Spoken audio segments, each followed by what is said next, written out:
Hello and welcome to another ATP Geopolitics video with myself, Jonathan M.S. Pearce. This is a Ukraine war, I guess, breaking news. It's been happening overnight and UK time in the morning now at almost 11 o'clock. We are just really starting to understand what happened in the Alaska summit in the meeting between Trump and a couple of his advisors and Putin and a couple of his advisors. It ended up being a 3 versus 3 meeting. I was hoping with Secretary of State Marco Rubio being in the room that Ukraine had a fighting chance. What took place was exactly as I predicted, both in terms of previous videos, but I did a live last night on Greg Terry's channel and we discussed what would happen, and exactly as I laid out is exactly to the atom as to what happened. So there were two objectives for the Russians last night. The first objective was to get away without any sanctions. They have got away without any sanctions, tick.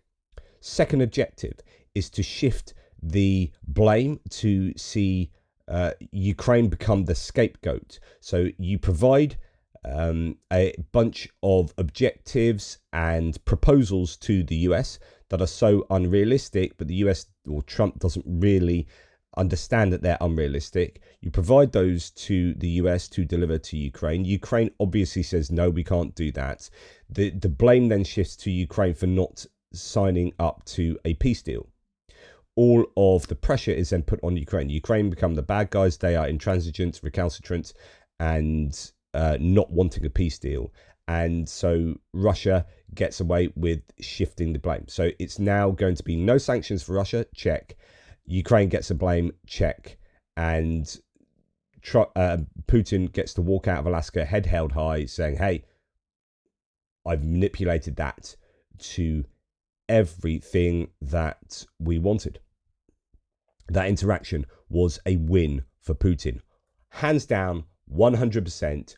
Trump was taken advantage of, and that entire debacle was to Putin's it fell into Putin's hands. It was to his plans.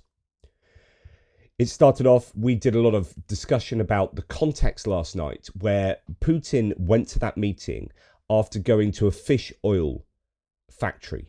This was all, so you had several wins for Putin before it even started. And it's really important to understand this. First win was it was taking place in Alaska. Nowhere else in America, not Hawaii, but Alaska. Why is Alaska important? Because it used to be owned by the Russians. The Russians call it Russian Alaska. Okay, so it is a win to have that in Alaska. So I don't know why the Americans signed up to that, but they did. Then Sergei Lavrov, the very, very experienced foreign minister for Russia, turns up in a CCCP sweatshirt. They've now all sold out online. That's USSR. So he turns up saying, USSR, you know, it doesn't matter that Zelensky turns up into the White House, in actually fairly somber, sort of dark clothed, combat fatigue type things because he's at war, etc., etc. Why are you not wearing a suit? Sergei Lavrov gets to turn up in a USSR sweatshirt. Anyway, that is a clear shot across the American bow. Putin then goes to a fish oil manufacturing facility, as in to say I think this is a very deliberate choice to say, yeah, not really bothered about the talks this afternoon or this evening or whenever they're supposed to be. I'm going to just put it along to something that's effectively irrelevant and treat this as though business is completely as normal. I'm going to go here first, there first, and then we're going to pop off to Alaska, then come back and we're going to do that and that. Just, you're fitting it into a context whereby it is not seen as this all singing, all dancing meeting. Whereas Trump, he's on TV the whole time. Everyone's asking questions about this meeting. It's all like huge. Oh my goodness, what are you going to say? What's going to happen? Are there going to be consequences for Russia? Blah, blah, blah. And Trump is all over the media on this. Putin is almost dismissive of this. So again, that is a really, I think, fairly unsubtle, but maybe some might say subtle, mind game from Putin. Then he goes to the meeting at 9 o'clock. He doesn't turn up until 9 o'clock in Alaska. Everyone else is already there. Putin's famous at going to meetings late, right? He will invite world leaders around to the Kremlin and then turn up 2 hours late to the meeting. It's a power move, right? So the whole of the meeting was a power move from the Russians and from Putin. Putin absolutely showed what a masterclass looks like. He chewed up the Americans and spat them out, even before the meeting. Then he had the meeting and he chewed up the Americans and spat them out. It's as simple as that. The Americans were absolutely done by Putin and the Russians. Absolutely done. So Anne Applebaum sums it up. The meeting was a disaster for everyone except 2 people. Trump got his photo opportunity and his ego boost. Putin got his photo op, whitewashing of war crimes, and no sanctions. No one in Ukraine, Europe, or the United States benefited in any way. Then we have no report saying the Alaska talks wrapped up with 0 results and no press questions. Putin walks away without new sanctions. Trump walks away with nothing. Feels like a straight win for Moscow. And Trump came off looking like a prop while Putin buys more time to hit Ukraine and ignore Zelensky. Really, I could end the video there. Those 2 summaries are all you need to know about what happened. Let's look in some more detail.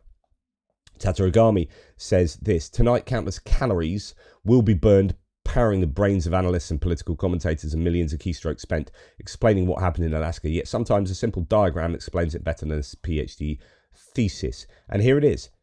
Set a deadline for Russia, 10 to 12 days. 50 days, 10 to 12 days. Okay. Deadline expires. Putin suggests some meaningless negotiations. They take place. Negotiations fail, though, due to Russia's unrealistic demands. And then you set a deadline for Russia again. And on it goes. On the cycle goes. That's essentially what has happened time and time again. Now, the summary here from the Guardian Live blog says, for those joining now, here's what you've missed. Donald Trump and Putin met on a red carpet laid down for them. So remember as well, Putin had a red carpet laid down. He was in the Beast armored protected vehicle with Trump for 10 minutes. This was an absolute PR win for Putin. Laid down a red carpet at a US military base in a former Russian territory of Alaska and spent about 3 hours in private talks with top foreign policy aides aimed at ending the war in Ukraine. Ukrainian observers were horrified that Trump laid out the red carpet for Putin and even applauded him. Lots of claps on the back, lots of smiles, lots of people shaking hands, and not just shaking hands, but clasping people's arms, as even Rubio did to Sergei Lavrov, as if, good to see you again, mate. It was horrific. The meeting, billed as a summit, came to an end much earlier than scheduled after the first of what was supposed to have been 2 rounds of talks. Reporters were summoned for what was billed as a joint news conference, but were instead treated to a pair of brief statements that lasted in total 12 minutes. After Putin claimed that some of the agreement had been reached, Trump said there had been no deal and then abruptly ended the event, taking no questions. The White House said Trump has had a lengthy call with the Ukrainian President Volodymyr Zelensky and NATO leaders on a plane after meeting before he returned to DC. So, just to let you know, I think he spent an hour speaking to Zelensky afterwards with Mark Rutte, maybe, after which European leaders joined the call. And that call was deemed... So he said the meeting with Putin was 10 out of 10. And Axios is reporting that the call with the European leaders was, quote, very difficult. Gives you an idea of really where we're at, which is nod and smile at the Russians and have consternation that the Europeans would expect more and not expect you to give away land. Now, remember, prior to this meeting, even Trump has said land is not going to be on the agenda. We're not going to be swapping land at this meeting. That's absolutely right. Remember what Zelensky wanted, what the demands from the Europeans and Zelensky were. One has to be a ceasefire. End of. That's it. Number one thing that has to come out of this is there's a ceasefire. What didn't happen? Ceasefire. And they discussed land swaps. What an absolute disaster for Ukraine this is. Not the Ukraine's fault. Ukraine weren't even at the frickin' meeting. Disaster. So the meeting was criticised by Democrats, some European officials, Ukrainian media outlets, Ukraine's ambassador to Australia, and the former US National Security Advisor John Bolton, who said, quote, Putin clearly won. A Fox News reporter called it really stunning that Putin spoke first in the event. everything was a PR win for Putin. I mean, honestly, like, I don't want to be overly harsh to, I've got so many American viewers, but Americans, not the American public, oh, well, yeah, maybe the American public, should be embarrassed at this, at the whole thing. The whole thing was a capitulation to Putin and Russia. And if you come away thinking this was really good, if you're some kind of Fox News analyst coming away trying to big this up and praise this scenario, take a long, hard look at yourself. Take a long, hard look at yourself. Really, in the cold light of day, wonder who comes out better from this. Ukraine or Russia? Who comes out better from the Russian leader meeting Trump? Russia or Ukraine? Russia did. And what does that say about the strength of negotiations of Trump? Is he a deal maker? Or is he a deal giver-awayer? In a post-summit interview with his supporter, Sean Hannity, Trump said that the meeting with Putin had been a 10 and suggested that Putin spoke very sincerely about his desire to end the war in Ukraine. He's a KGB agent. Jesus. Trump also claimed to Hannity that Putin, the Russian autocrat who has jailed, exiled and killed political rivals who could challenge him in elections, told him that the 2020 US presidential election was rigged and you can't have an honest election with mail-in voting. Oh my God, Trump was played. If you're going to play Trump, start the meeting by saying, oh, you know that 2020 election?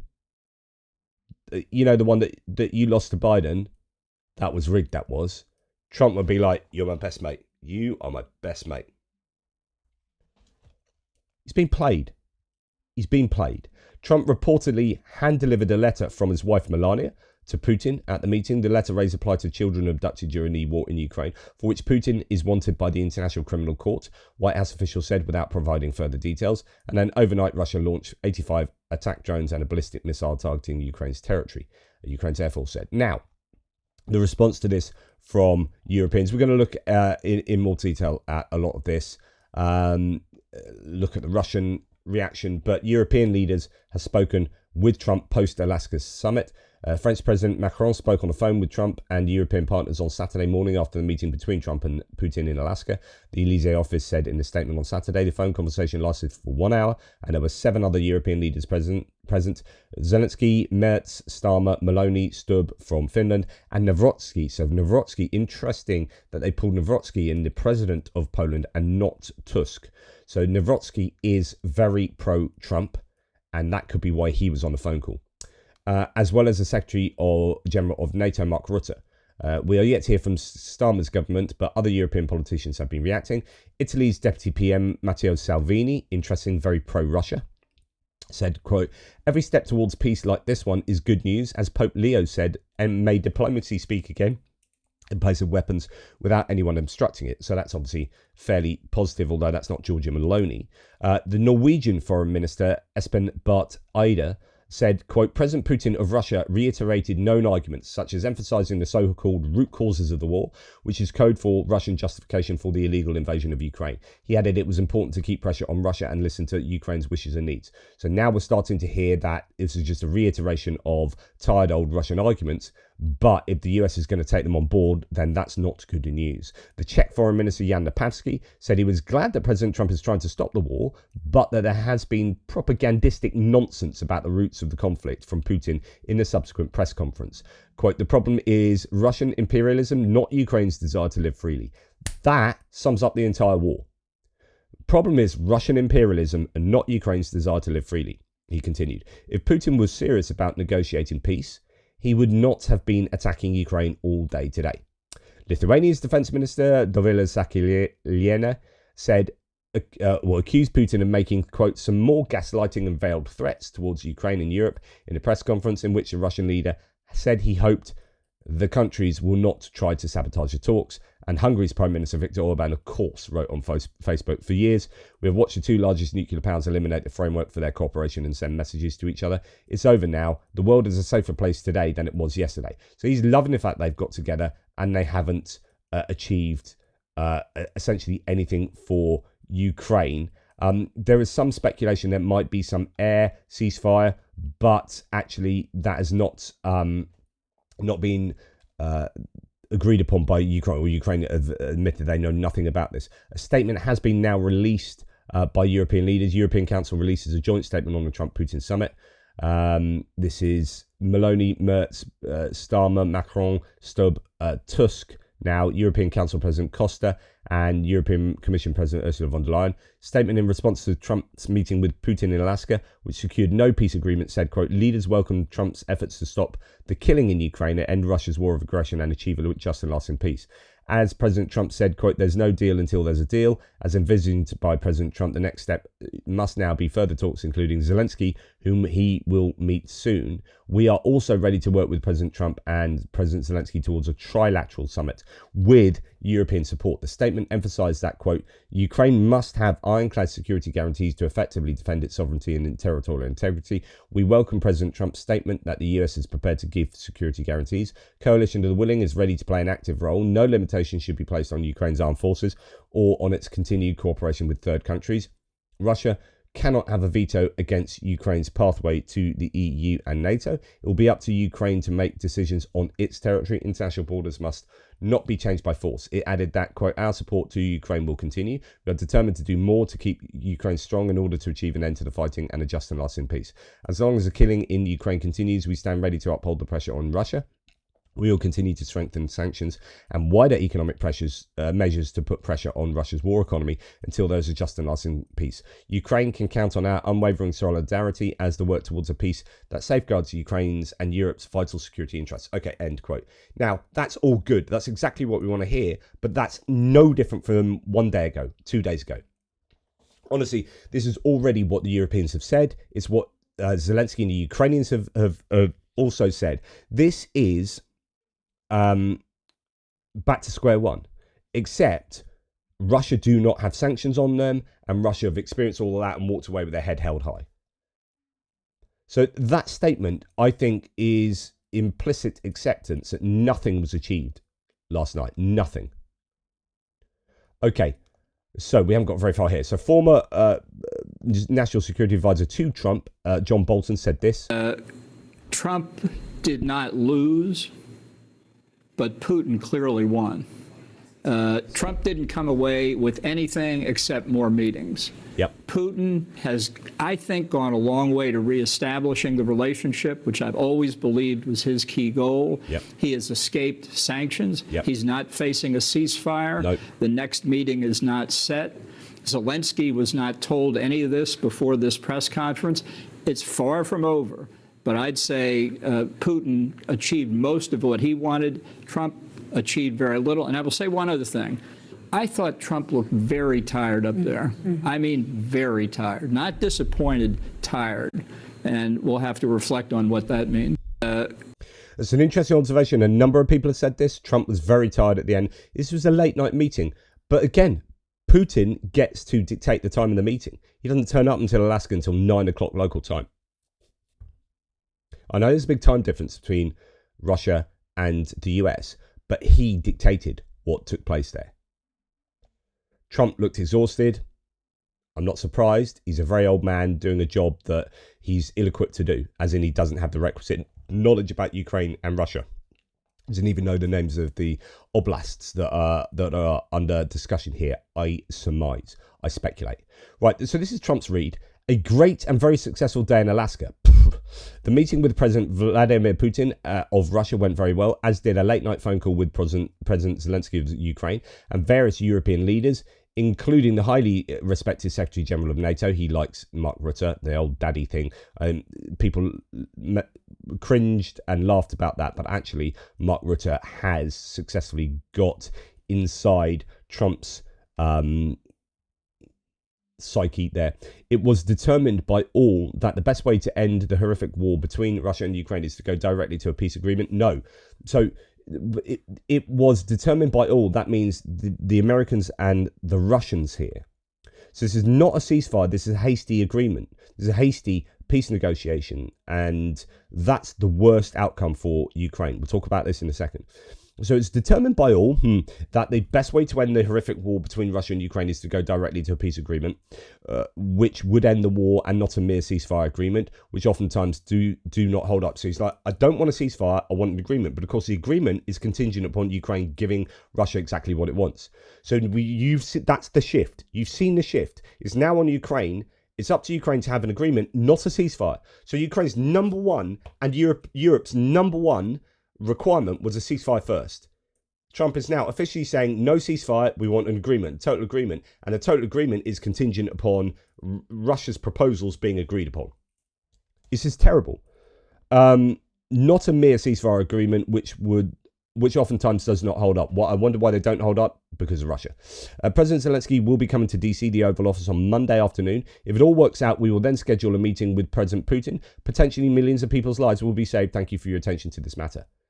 This is not good news. Right, Trump declared his meeting with Putin a perfect 10 out of 10, despite reaching no agreement to end the war, says Euromaidan Press.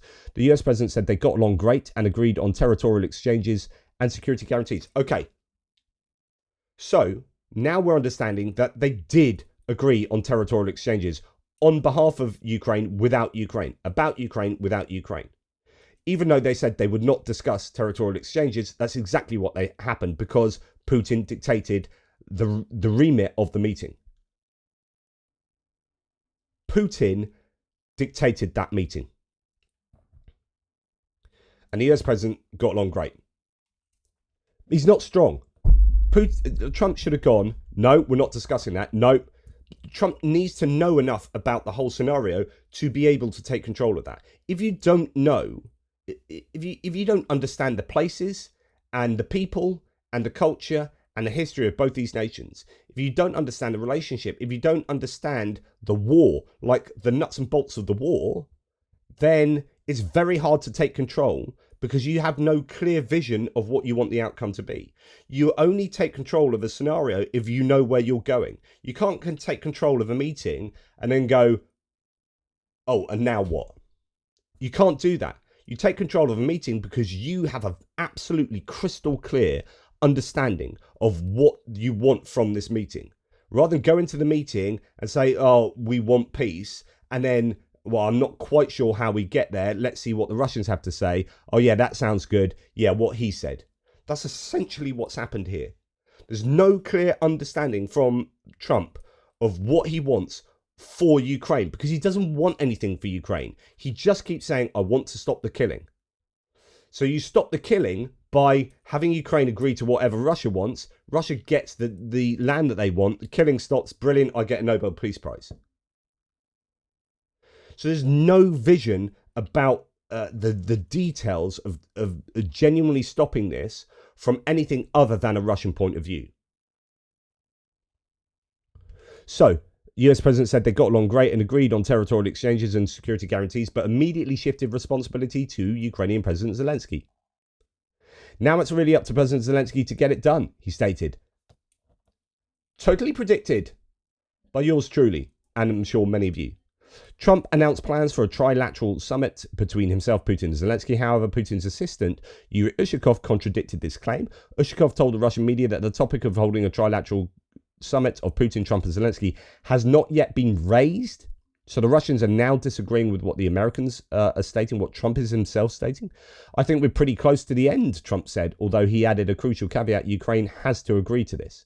We're close to the end, given that the only people in the room were the Americans and the Russians. The Russians have dictated to the Americans what they want, and then the Americans go, yep, that sounds good. We're close to the end. We only need Ukraine to sign up to this now.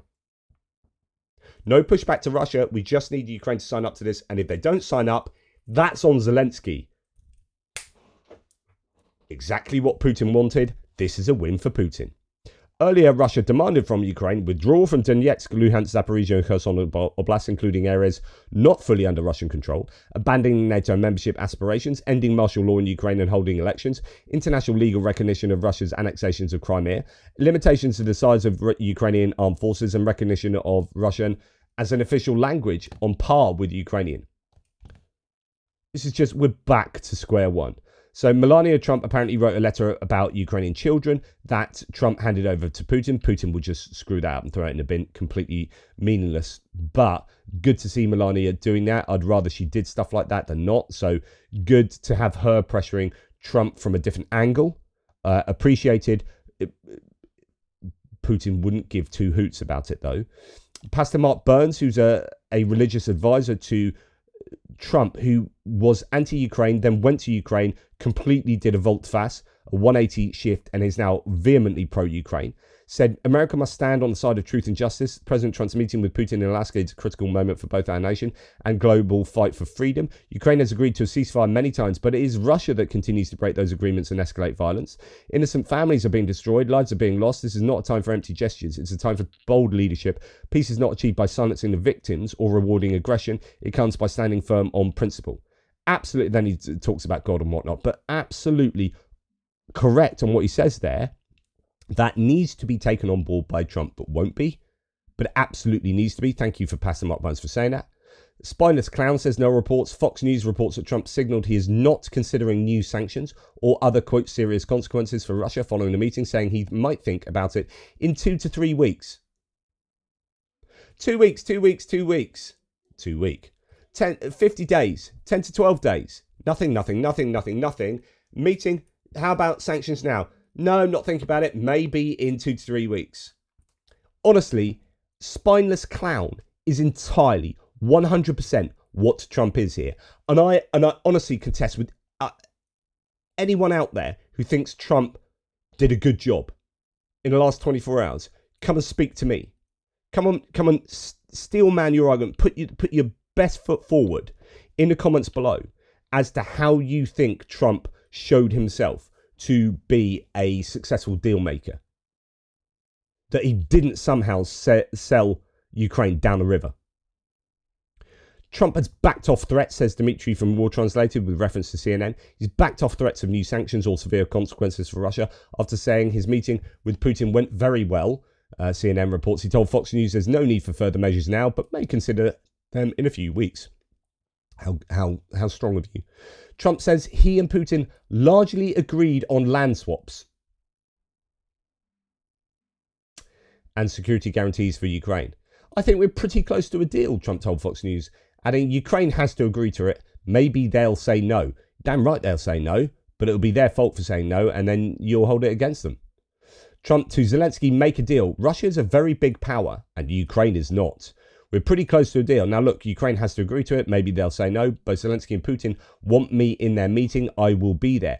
Putin said something. He said, your election was rigged because you have mail-in voting, he said. Mail-in voting, every election. No country has mail-in voting. It's impossible to have mail-in voting and have honest elections.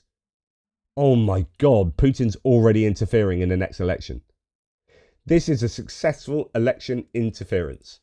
And it happened in public, in private, but it's been reported on in public by Trump. Trump says he may have to think about additional tariffs on China in 2 or 3 weeks.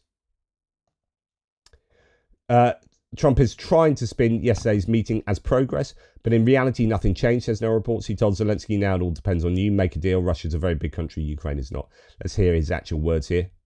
And a lot of points we're agreed on, but there's not that much. There's, 1 or 2 pretty significant items, but I think they can be reached. Now it's really up to President Zelensky to get it done. And I would also say the European nations, they have to get involved a little bit, but it's up to President Zelensky. I think we are, and if they'd like, I'll be at that next meeting. They're going to set up a meeting now between President Zelensky and President Putin. And myself, I guess, I didn't ask you about it. Not that I want to be there, but I want to make sure it gets done. And we have a pretty good chance of getting it done. If you heard a lot of... He's so magnanimous. Yeah. So CNN reports that Trump and Zelensky and NATO leaders, Putin does not want a ceasefire. CNN reports that Trump told Zelensky, NATO, and NATO leaders that Putin doesn't want a ceasefire. So Trump has come out of this saying Putin doesn't want a ceasefire, and then he says in his public statement on True Social, ceasefires suck, they often get broken. So he's just parroting Putin's points. Preferring a comprehensive deal to end the war, Trump said, I believe a quick peace deal is better than a ceasefire. That, actually, if you're going to take one sentence from this whole last 24 hours, you're going to take one sentence, that's the one to take.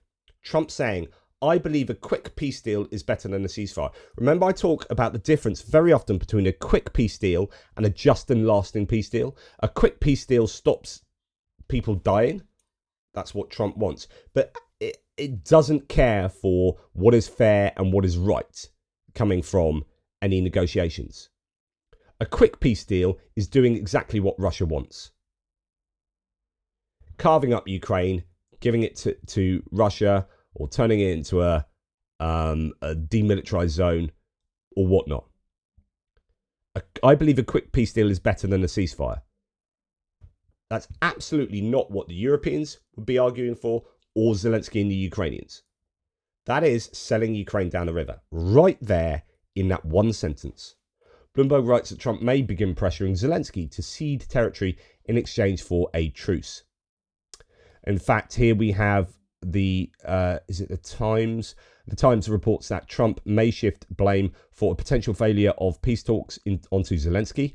The paper writes that Trump has already agreed to drop Ukraine's NATO bid and could consider further concessions to Moscow, ranging from sidelining Zelensky to blocking EU accession.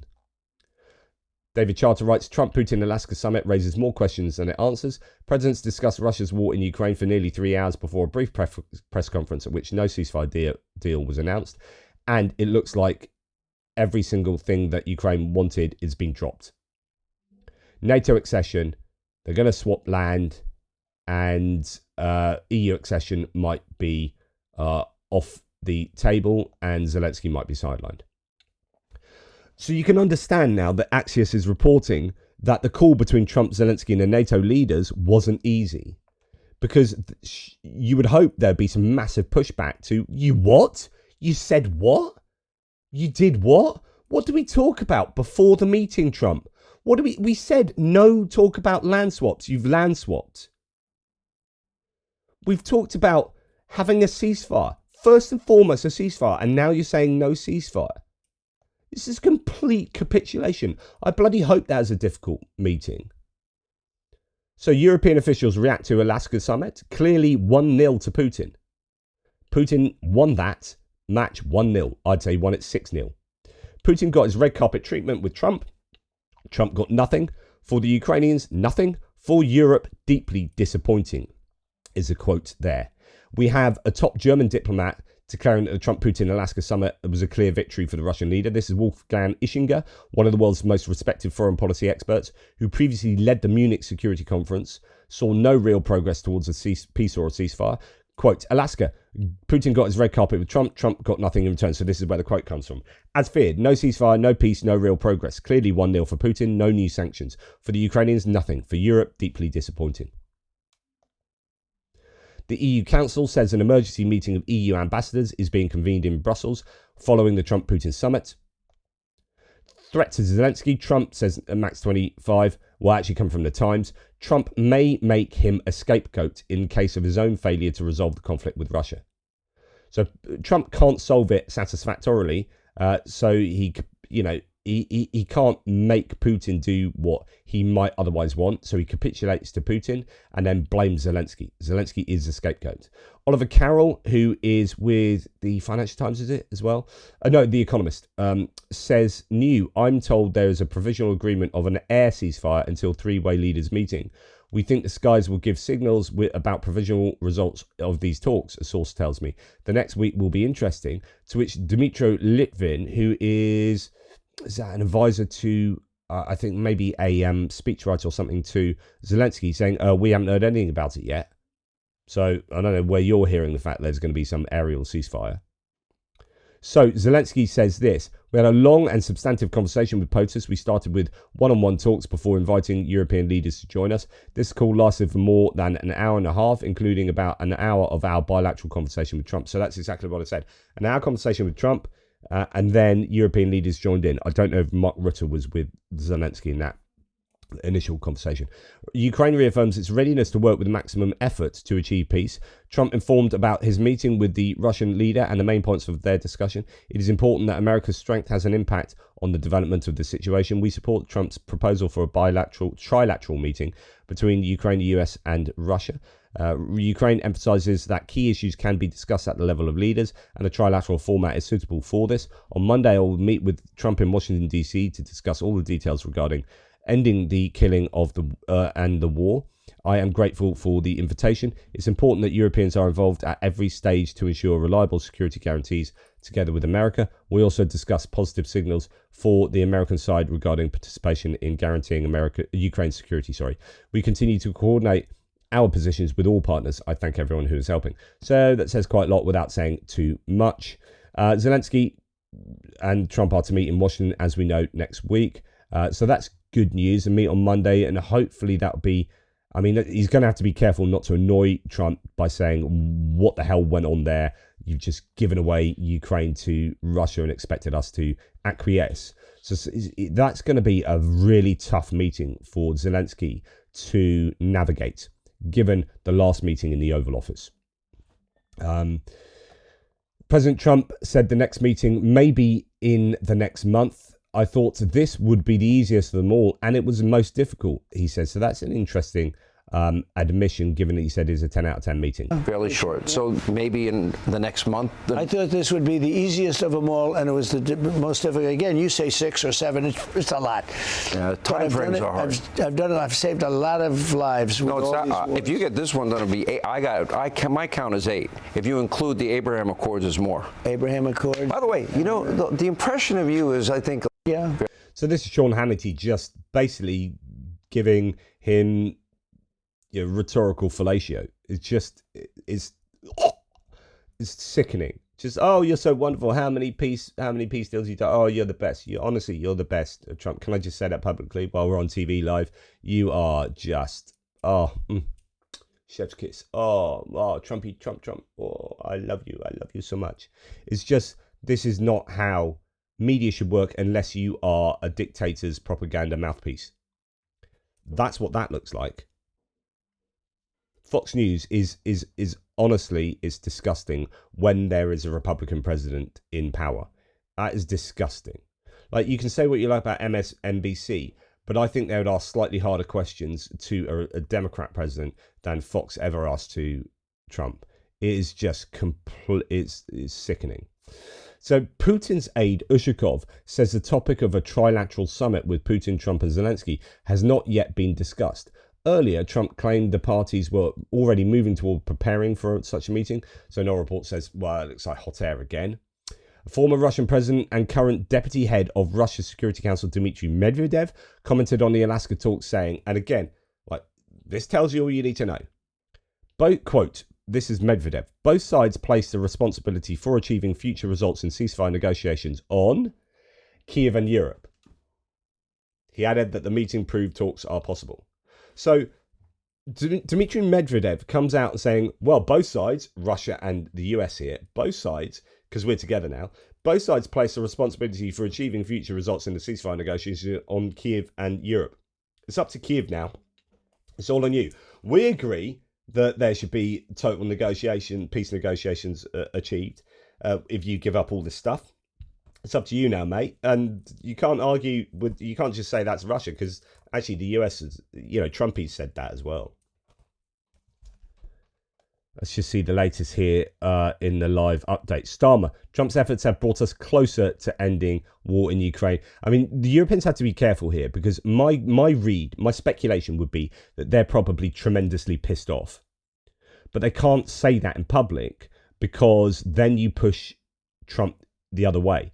So this is as much about managing Trump as managing peace negotiations for Ukraine, or managing Ukraine. Right, so the Europeans have to come out saying they basically, if I was the advisor, I would be, right, you need to massage Trump's ego, and I've not read yet what Starmer said, but it's going to be massaging Trump's ego while standing firm with Ukraine, and thereby implying that not much has been achieved, because all of these things need to still be agreed upon. So I assume that that's what's going to be said.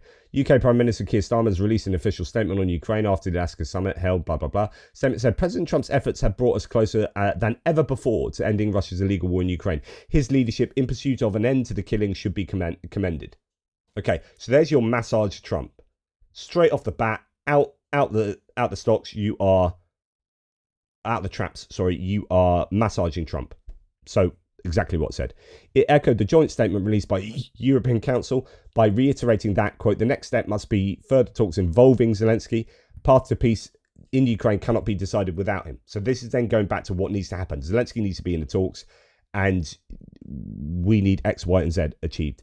This morning I spoke to Zelensky, President Trump, and other European partners, and we all stand ready to support this next phase. I welcome the openness of the US alongside Europe to provide robust security guarantees to Ukraine as part of any deal. So this is keying the US into security guarantees. Like, they apparently, like, the US is somewhat okay with security guarantees. It's absolutely necessary. This is important progress and will be crucial to deterring Putin from coming back for more. So this is Starmer saying, I'm publicly saying that you have agreed to security guarantees in some way. It's really important. Thank you so much, Ivan. So that is super, super important. I welcome the openness of the United States alongside Europe to provide robust security guarantees to Ukraine as part of any deal. It's important progress and will be crucial in deterring Putin from coming back for more. In the meantime, until he stops his barbaric assault, we will keep tightening the screws on his war machine with even more sanctions, which have already had a punishing impact on the Russian economy and its people. Our unwavering support for Ukraine will continue as long as it takes. So that is it's a completely expected statement. I wouldn't have expected any word to have been different from that. It's entirely what I would have imagined Starmer would have said. Senior Ukrainian parliamentarian said on Saturday that by proposing to abandon the ceasefire agreement in favour of a peace agreement, President Trump is taking Russian President Vladimir Putin's position. There you go. And we'll leave you with this. Quote, unfortunately, Trump has taken Putin's position, and this was Putin's demand. Alexander Merezhko, head of the Ukrainian Parliament's Foreign Affairs Committee, told Reuters, in Putin's view, a peace negotiation means several dangerous things. Ukraine not joining NATO, his absurd demands for denazification and demilitarization, the Russian language and the Russian church, he said. End result, Putin won, Ukraine, Europe, US, the world, nil. Putin wins. He has chewed up Trump and Rubio and Witkoff and anyone else, chewed them up and spat them out. Putin has shown a masterclass. The Russians are good at this. And it's somewhat easy to be good at this when you are up against people like Trump. Trump is so easy to manipulate. Go in, say that the elections were rigged. Trump is putty in your hands. It's exactly what happened. Like, if you're the advisor to Putin, or if you're Putin yourself, you're like, how can we get Trump on side? So we need to massage his ego, and we need to trigger him onto our side with loads of really easy trigger points. Goodness me, we can talk about immigration, we can talk about ICE, we can talk about wonderful things, we can talk about this. I'll tell you what. The election, it was rigged. You won it in 2020. It was all fake. Blah, blah, blah, blah. You get Trump on side, and the rest is history. The rest is easy. It's exactly what happened. Okay. So European Council in a joint statement has said today, no limitations should be placed on Ukraine's armed forces or in its cooperation with third countries. Russia cannot have a veto against Ukraine's pathway to the EU and NATO. Europe is standing with Ukraine. Europe is saying the right things about Ukraine. Europe is not acquiescing to Putin's demands. Trump, it appears, is. So here's your division. We're back to where we were 7 months ago. Essentially, we're back to where we were 7 months ago. And I might as well then leave you with this. That's where we're at. 100%. Take care. Toodle pits.